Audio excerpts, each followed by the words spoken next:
Are you looking to buy your first house? Finally ready to dip out of mom's basement? If so, this video is for you. Stay tuned. What's up, you guys? It's your friendly neighborhood realtor here, Trevor Wineland, coming at you with 7 simple steps to buy your first home today. Now, if you're new to the channel, please give me a subscribe and drop a thumbs up. I really appreciate it. Without further ado, let's get right into it. Hey guys, so step number 1 is going to be find yourself a good realtor. Now, I know a lot of you are going to say, oh, of course he's going to say that because he's a realtor. Well, here's the deal.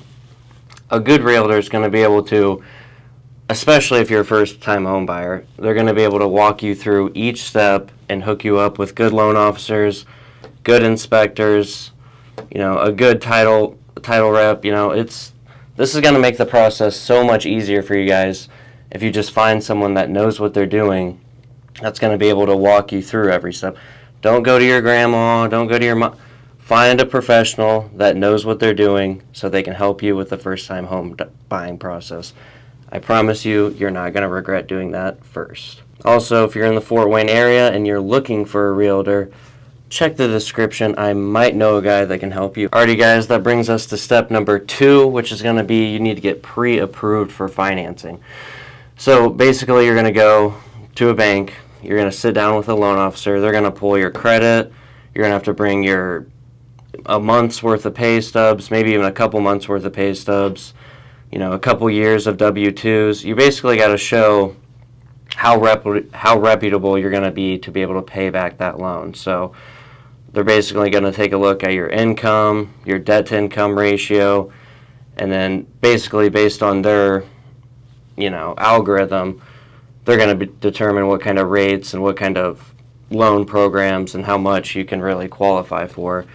You got to do this because without knowing this information, your realtor has no idea. You could want a $500,000 house, but if you're only approved for $250,000, $300,000, then that's going to be a stopping point in the home buying process now. And like I said in step number 1, if you're working with a good realtor, they're going to be able to point you in the right direction as far as loan officers and bank goes, so don't worry about it. Alright guys, after you get pre-approved, that brings us to step number 3. So basically after you get pre-approved and you know what you qualify for, you're going to sit down with your realtor, let them know what school district you want to be in, what kind of house, location, all that good stuff. You're basically going to give him the criteria he needs to be able to go shop for you. I mean, obviously there's certain cases where you find the house first and bring it to them, but it's a good idea if you haven't already identified the property you want to go and move into, that you consult with your realtor to let him know what you're looking for so he can start shopping around for you. Alright guys, that brings us to step number 4. After you have identified what kind of property you're looking to acquire, this is when you're going to find one and then start putting offers in on that. So that's step number 4. You need to start putting offers in. A lot of people don't realize, just because you're putting, especially in a hot market, you might have 10, 12 people putting in offers. If you're, in certain circumstances, especially if you're a first-time home buyer, if you're coming to the table with an FHA loan, but there's 2 other offers that have conventional financing, something that's a little bit easier for the seller, you're probably going to get beat out in that situation. So you got to realize you have to be patient, especially in a hot market. You probably, aren't going to get the first house you go and look at. You might be competing with 6 or 7 other buyers. It just depends. So, alrighty guys, after you put out some offers, hopefully then you'll get into step number 5, which is you get the house under contract, where that's basically you, the buyer, and the seller come to an unequivocal agreement on a sales contract, a purchase agreement to buy that home. Alright guys, after step number 5, that brings us to step number 6, which is you're going to have to get the home inspected and appraised. Now I know somebody's going to drop a comment saying, no you don't, no you don't. Okay, well 99% of you guys watching this video and 99% of first-time home buyers are going to be working with a bank. Now, if you're working with a bank, they're going to require an inspection and they're going to require an appraisal. it's a good idea anyway for you to get the stuff done, but the bank's going to require it regardless. So basically, you're going to get the home inspected. An inspector is going to look at the roof, the plumbing, the electrical, water, basically a pretty general overview. And you can pay for more comprehensive inspections, but for the most part, I think a standard inspection will do and give you a pretty good idea of what the house's shape is in. Yep, so after they complete the inspection, typically may or may not, more negotiations will probably take place depending on what the inspector found. After those negotiations take place, then an appraiser is going to come out and see what the property is actually worth in the appraiser's opinion.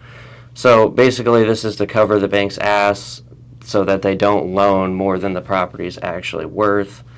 So they're not, loaning more than what the asset class is actually worth. They do this. It's a common process. Obviously, it's very opinionated in that industry. You might have one inspector give you a $300,000 appraisal. You might have one appraiser say it's worth $300,000. You might have another one say it's worth $310,000, $320,000. It really just depends, but most of the time, the first appraiser, the seller and the buyer are going to accept what they have to say. There are some certain situations where the seller or the buyer might be extremely unhappy with the first appraiser's opinion, so sometimes you can get a second or a third opinion. And this is basically just to make sure that the bank isn't loaning more money than what the asset is actually worth. It's basically a way to safeguard and to cover their asses in the event of a foreclosure. Alrighty guys, so last but not least, we got step number 7. Now, after all your negotiations take place, you get the appraisal done, you're set, you know what you're paying, the seller knows what they're getting, you go to the closing table. Now, typically this is going to be done at a title company, and you're going to be sitting down with the seller's going to be there, the seller's agent, you, the buyer, your agent, I hope, and then the title person. So yeah, basically during this process, you're going to be signing your soul away for a good 30 minutes. I'm kidding, but you're basically going to just be signing stack after stack of paper, all sorts of disclosures and agreements. It's hefty, but obviously, like I mentioned, step number 1, if you have a good realtor, they're going to be able to walk you through each step, explain to you exactly what you're signing to make sure, obviously you agree with all the terms and whatnot, but for the most part, you're just going to be, signing the dotted line over and over again. It's just how it goes with a real estate transaction. So now, typically at the closing table,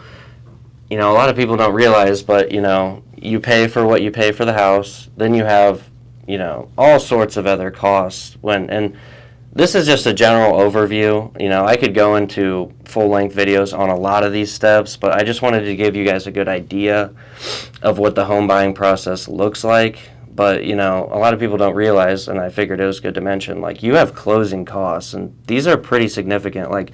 This usually runs 2 to 5% of the loan amount on average, on top of everything else you're paying, So let's say, I don't know, you have a $100,000 loan, you could have an extra $2,000 to $5,000 at least of extra closing costs. It really just depends, but I think I could probably make a separate video going into that and what all the closing costs are and what to look out for and what's fair. So I'll definitely make a video on that, but for now, a good general idea is, on top of the sales price, your down payment, all that good stuff, you're also going to be having closing costs at the closing, so you got to keep that in mind. And then also at the closing, this is where your keys will be handed over to you, and you will be the rightful owner of that property. Now, keep in mind, a lot of people don't realize this either, depending on your agreement and your contract, I remember when we were in real estate school, they always said, look at what's the contract say? Because really, the contract dictates everything, how the sales process is going to go. there's certain general concepts that's going to be pretty consistent throughout the home buying process, but I mean, the contract is the contract. I mean, if there's certain, addendums or things added to or taken away from a contract, like there's a lot of different ways it can go. So I mean, whatever the contract says, though, that's what's going to be legally enforceable. So getting back to my point, just because you get the keys handed over or whatnot, you might not be able to move in right away. You're a lot of times it's contingent on that the seller gets another home to move into.